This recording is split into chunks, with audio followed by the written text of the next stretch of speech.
ഇന്ന് ഗോതമ്പ് പൊടി കൊണ്ടൊരു പലഹാരമാണ് ഉണ്ടാക്കുവാൻ പോകുന്നത്. അതിനായി 2 ശർക്കര വെല്ലം എടുത്ത് 1/2 ഗ്ലാസ് വെള്ളമൊഴിച്ച് ഒരു പാത്രത്തിൽ വെച്ച് അതിനെ ഉരുക്കിയെടുക്കണം. അത് നന്നായി പാനിയാകുന്നത് വരെ ഇളക്കി ഉരുക്കിയെടുത്ത് കഴിയുമ്പോൾ അത് ചൂടാറാൻ വെക്കണം. അത് കഴിയുമ്പോൾ ഒരു ബൗളെടുത്ത് അതിലേക്ക് 2 ഗ്ലാസ് ഗോതമ്പ് പൊടിയിട്ട് 1 ഗ്ലാസ് വെള്ളമൊഴിച്ച് നന്നായി കുഴച്ചെടുക്കണം. ഉപ്പും ചേർത്ത് കുഴച്ചെടുക്കണം. പരത്താവുന്ന പരുവത്തിലായിരിക്കണം കുഴച്ചെടുക്കേണ്ടത്. ഉപ്പ് കുറവാണെങ്കിൽ നമുക്ക് കുറച്ചും കൂടി ഉപ്പ് ആവശ്യത്തിന് ഇട്ട് കൊടുത്ത് നന്നായി യോജിപ്പിച്ച് കുഴച്ചെടുക്കണം. ഇനി അടുത്തതായി ഉരുക്കി വെച്ചിരിക്കുന്ന പാനി ഒരു പാൻ വെച്ച് അതിലേക്ക് ഒഴിച്ചു കൊടുക്കുക. ഇതിലേക്ക് ചിരകിയ നാളികേരം ഇട്ട് കൊടുക്കണം.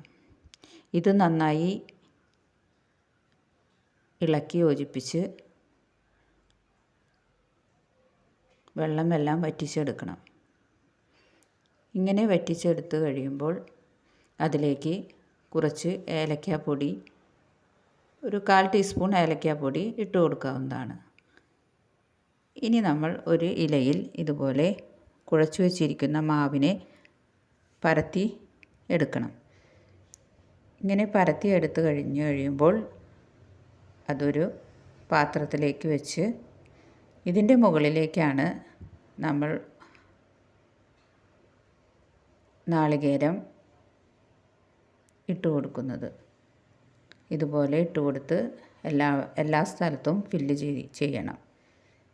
ഇതിൻ്റെ മുകളിലേക്കായിട്ട് കുറച്ച് തേൻ ഒഴിച്ചു കൊടുക്കാം. തേനോ അല്ലെങ്കിൽ ശർക്കര പാനിയോ ഒഴിച്ചു കൊടുക്കാവുന്നതാണ്. ഇനി അടുത്തതായിട്ട് വെർമിസെല്ലി കുറച്ചെടുത്ത് ശർക്കര പാനി ഒഴിച്ച് അതിനെ ഒന്ന് വറുത്തെടുക്കണം. അതൊരുവിധം വറുത്തെടുത്ത് കഴിഞ്ഞാൽ അതിനെ നമുക്ക് നമ്മുടെ പരത്തി വച്ചിരിക്കുന്ന നാളികേരത്തിൻ്റെ മുകളിലേക്കായിട്ട് ഇട്ട് കൊടുക്കാവുന്നതാണ്. ഇനി ഇതിൻ്റെ മുകളിലേക്ക് വേറൊരു ഇലയിൽ പരത്തി വച്ചിരിക്കുന്ന ഗോതമ്പ് മാവിനെ ഇതുപോലെ നമ്മൾ മൂടി കൊടുക്കണം. ഇനി നമ്മളിത് ആവിയിലാണ് വേവിച്ചെടുക്കുവാൻ പോകുന്നത്. അതിനായിട്ട് ചെമ്പ് 5 മിനിറ്റ് വെള്ളമൊഴിച്ച് തിളപ്പിച്ച് വെച്ചിരിക്കുന്നതാണ്. അതിലേക്ക് നമ്മൾ വെച്ച് കൊടുക്കണം. വെച്ച് കൊടുത്ത് ഒരു 5 മിനിറ്റോളം ഇനിയും വേവിക്കുക. വേവിച്ച് കഴിയുമ്പോൾ നമ്മളുടെ ഗോതമ്പ് പലഹാരം റെഡിയായി ഇതുപോലെ നമുക്ക് കിട്ടും. ഇനി ഇത് ചൂടോടുകൂടി നമുക്ക് മുറിക്കാവുന്നതാണ്. നല്ല ടേസ്റ്റുമാണ്. മധുരം ഉള്ളതിനാൽ എല്ലാവർക്കും ഇത് ഇഷ്ടപ്പെടുകയും ചെയ്യും. ഇനി നമുക്ക് അടുത്ത റെസിപ്പിയുമായി അടുത്ത ദിവസം കാണാം.